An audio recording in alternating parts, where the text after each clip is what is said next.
London, October 1967.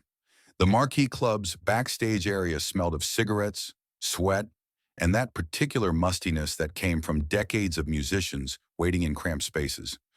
The walls were covered with signatures and crude drawings left by every band that had passed through. Tonight felt different, though. There was electricity in the air that had nothing to do with the amps being tested on stage. Word had been spreading through London's music community about an American guitarist who was supposedly something special. Eric Clapton sat in the corner, his Gibson Les Paul resting against his knee. At 22, he was already being called God by his fans. The graffiti was everywhere in London. Clapton is God. He'd earned it. His work with the Yardbirds, John Mayall's Blues Breakers, and now Cream had established him as the premier guitarist in Britain, possibly the world. He watched the roadies set up for the next act with mild curiosity. Some American guitarist he'd heard whispers about. Jimi something. Hendrix. The name meant nothing to him. "You should meet him," said Ginger Baker, Cream's drummer, settling into a folding chair beside Clapton. "This Hendrix bloke. Chaz Chandler brought him over from the States." Clapton shrugged. American blues guitarists came through London regularly. They were usually competent, sometimes impressive, but rarely surprising. He'd learned from the masters. Robert Johnson, Muddy Waters, B.B. King. What could this unknown American show him that he hadn't already absorbed and improved upon? The door opened, and a figure entered that made conversations pause. He was tall, thin, with an enormous afro that seemed to defy physics. His clothes were unlike anything worn in London's rock clubs: paisley shirt, velvet jacket, colorful scarves. He looked more like a character from a fairy tale than a blues guitarist. This was Jimi Hendrix. He moved quietly through the backstage area, nodding politely to people who stared. His presence was soft, almost apologetic. Not the swagger you'd expect from someone trying to make it in London's competitive music scene. Chaz Chandler, former bassist for the Animals, approached Clapton. "Eric, I'd like you to meet Jimi Hendrix." "Jimmy, this is Eric Clapton." Clapton looked up from his guitar. The American was standing there with a battered Stratocaster case, looking more nervous than confident. This was supposed to be someone worth meeting? "Heard a lot about you," Jimmy said quietly, his voice carrying a slight American accent that sounded like it came from everywhere and nowhere at once. "Your tone on Crossroads changed how I think about the guitar." Clapton felt a flicker of satisfaction. At least the American recognized quality when he heard it. "Thanks. What kind of music do you play?" "Blues, mostly. Some rock. Still figuring it out." Still figuring it out. Clapton had figured out the guitar years ago. He knew every blues scale, every B.B. King lick, every way to make a Les Paul sing or scream. This soft-spoken American with his colorful clothes didn't look like he'd figured out much of anything. "Mind if I hear something?" Clapton asked. It wasn't really a question. Jimmy glanced around the small backstage area. "Here? Why not? Show me something I haven't heard." The words came out more challenging than Clapton had intended, but he didn't take them back. He was Eric Clapton. He'd heard everything worth hearing on the guitar. If this American had something new to offer, now was the time to prove it. Jimmy opened his case and pulled out a white Fender Stratocaster, heavily worn, with burn marks on the headstock. He plugged into a small practice amp someone had left in the corner. The connection crackled to life. "What do you want to hear?" Jimmy asked. "Whatever you think will impress me," Clapton said, settling back in his chair. Ginger Baker and Jack Bruce had stopped their conversation to watch. Word was spreading. Eric Clapton was about to judge an unknown American guitarist. Jimmy stood there for a moment, guitar hanging from his shoulder, looking at the floor. The backstage area had gone quiet. Even the roadies had stopped moving equipment to listen. Then Jimmy touched the strings. 3 notes. E, G, B. The opening of a blues scale that every guitarist learned in their first year of playing. Basic. Elementary. Child's play. But Jimmy didn't just play the notes. He bent the first E up a half step, held it there for what felt like an eternity, let it fall back down with a vibrato that made the small practice amp tremble. The G note came next, but he hit it with his thumb, while simultaneously pulling the B string with his index finger, creating a harmony that shouldn't have been possible on a single guitar. Then he sustained that B, not with effects, not with volume, but with pure technique.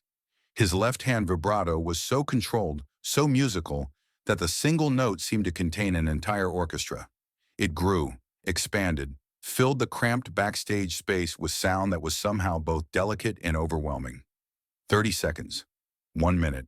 The three notes kept evolving, kept finding new spaces, new emotions. Jimmy's eyes were closed, his body swaying slightly, as if the music was coming from somewhere beyond conscious thought. Clapton's hands had gone still on his own guitar. He'd played those same three notes thousands of times. They were building blocks, foundation stones, the beginning of everything but not the destination. Jimmy was making them sound like the destination itself. Something fundamental shifted in Clapton's understanding. He'd spent years building his reputation on speed, precision, and knowledge of blues traditions. He could play every Robert Johnson song note for note, could duplicate any B.B. King solo with perfect accuracy. But this wasn't about duplicating anything.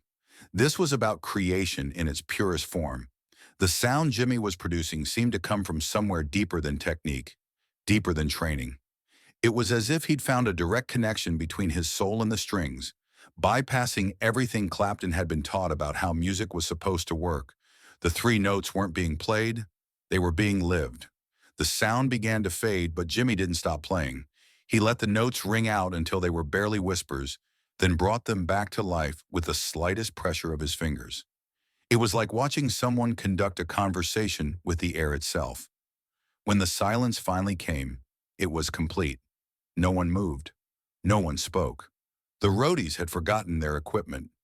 Ginger Baker was staring with his mouth slightly open, his drumsticks hanging loosely in his hands as if he'd forgotten he was holding them. Jack Bruce had put down his bass and was looking at his own instrument with what appeared to be confusion. The silence stretched on. Someone coughed nervously. A car passed outside, its engine sound seeming impossibly loud in the aftermath of those three notes. Clapton realized he'd been holding his breath and exhaled slowly, the sound seeming to break whatever spell had settled over the room. But the spell wasn't really broken.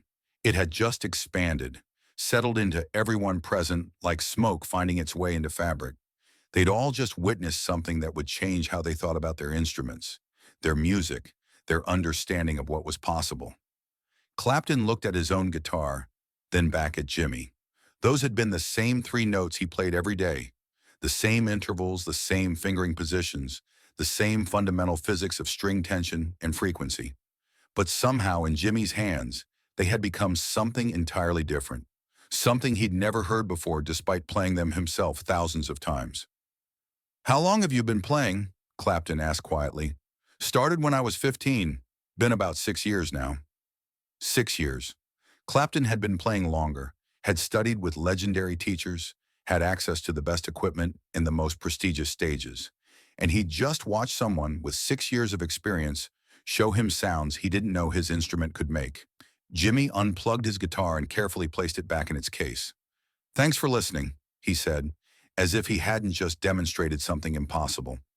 The backstage area slowly returned to life. Conversations resumed, equipment moved, the normal chaos of a concert night. But everything felt different. Clapton sat in his chair, his Les Paul suddenly feeling foreign in his hands. That night, Cream's performance was technically perfect. Clapton hit every note, every solo was precisely executed, every song was delivered exactly as it should have been. But something was missing. The confidence, the certainty that had always driven his playing, was gone. After the show, he found Jimmy by the stage exit. "I need to ask you something." Jimmy looked up from packing his guitar. "Sure. Those three notes, the way you played them. I've been playing guitar for 8 years and I've never heard anything like that. How is that possible?" Jimmy was quiet for a moment, considering the question. "I don't know if I can explain it. When I play, I'm not trying to show what I know. I'm trying to find what I don't know yet. Those three notes, they're not just notes. They're questions. And every time you play them, they might answer differently." Clapton felt something shift in his understanding. This was unlike any conversation about music he'd ever had. Jimmy was talking about music as if it was alive, as if the guitar was a collaborator rather than a tool. Clapton nodded, but he wasn't sure he understood. He'd always approached guitar as a problem to be solved, a mountain to be climbed. Jimi seemed to approach it as a conversation with something unknowable. Would you, would you mind showing me that again sometime? Clapton asked. Anytime, Jimi said. But it won't be the same. It's never the same twice. What do you mean? Jimi smiled, a gentle expression that made him look even younger than his 24 years. Music isn't something you capture. It's something you experience. Every time you play, you're different. The room is different. The moment is different. So the music has to be different too. Clapton had never thought about music that way. To him, perfection meant consistency, repeatability. A great solo was one you could play the same way every night. Jimi seemed to be suggesting that consistency was the enemy of authenticity. That was October 1967. Over the next few months, Clapton and Jimi became unlikely friends. They'd meet at sessions, at clubs, at parties, and Jimi would always be willing to play, to share, to explore. But their relationship was never about Jimi teaching Clapton specific techniques or songs. Instead, Jimi taught by example, showing that music was about presence, about being completely available to the moment when your fingers touch the strings. Their friendship was built on mutual respect and shared curiosity.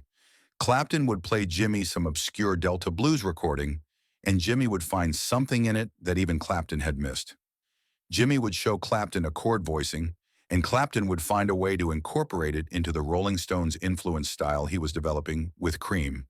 But Clapton never again asked Jimi to show him something he hadn't heard. He'd learned that the question itself was wrong. Clapton's playing began to change. His solos with Cream became more exploratory, more willing to venture into unknown territory. Songs like Crossroads and White Room showed a new approach, a willingness to let notes breathe, to find music in spaces he'd previously considered empty. But he never forgot the lesson of those three notes. In interviews, he would often deflect praise by mentioning other guitarists. He stopped reading the Clapton is God graffiti with satisfaction. Being called God implied you had nothing left to learn, and Jimi had shown him how much he still didn't know. Years later, in a 1975 interview with Rolling Stone, the journalist asked Clapton about his reputation as Britain's premier guitarist. "I was never the best," Clapton said quietly. "I just thought I was, until I met Jimi. He showed me the difference between playing guitar and understanding guitar. I'd mastered the technique, but I'd missed the point." What was the point? That the guitar isn't a problem to be solved. It's a relationship to be developed. Jimi had a relationship with his instrument that I'd never imagined was possible. Three notes in his hands contained more music than some of my entire solos. Do you remember the first time you heard him play?